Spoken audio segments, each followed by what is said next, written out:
ദേ ഈ പഹേൻ്റെ വീഡിയോ കണ്ടത് പോലെ തുടങ്ങിയ പൂതിയാണ്. അപ്പം തന്നെ ലിനുവിനോട് കുറച്ച് മീൻ മേടിച്ചോളി എന്ന് പറഞ്ഞു.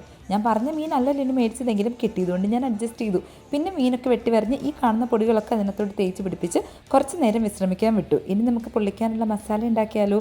അതിന് വേണ്ടിയിട്ട് കുറച്ച് സവാള, പച്ചമുളക്, ഇഞ്ചി, വെളുത്തുള്ളി പിന്നെ തക്കാളിയും കൂടെ വെട്ടിയിട്ട് നന്നായിട്ട് വഴറ്റി പിന്നെയും നേരത്തെ ഇട്ട മസാല റീവൈൻഡ്. പിന്നെ അതിനകത്തോട്ട് നല്ല കട്ടി തേങ്ങാപ്പാലും കൂടെ ഒഴിച്ച് കഴിഞ്ഞാൽ നമ്മുടെ മസാല റെഡി. പിന്നെ ഫോയിൽ പേപ്പർ വെക്കുക, മസാല ഇടുക, മീൻ വെക്കുക, വീണ്ടും മസാല ഇടുക. പിന്നെ വേറൊരു മെയിൻ കാര്യം, ഇത് വെരി ലെസ് ഓയിൽ ഫിഷ് പൊള്ളിച്ചതാണ് കേട്ടോ. എന്നുവെച്ചാൽ കുറച്ച് ഓയിലേ ഞാൻ യൂസ് ചെയ്തുള്ളൂ എന്നാണ് ഞാൻ പറഞ്ഞത്. വാഴയില ഉണ്ടെങ്കിൽ നിങ്ങൾക്ക് വാഴയില ചെയ്യാം. ഇവിടെ വാഴയിലേക്ക് ഇച്ചിരി പത്രാസ് കൂടുതലായതുകൊണ്ടാണ് ഞാൻ ഫോയിൽ പേപ്പറിൽ ചെയ്യുന്നത്. ഇനി വേറെന്താ, put inside the oven, close the door, fish ready, go.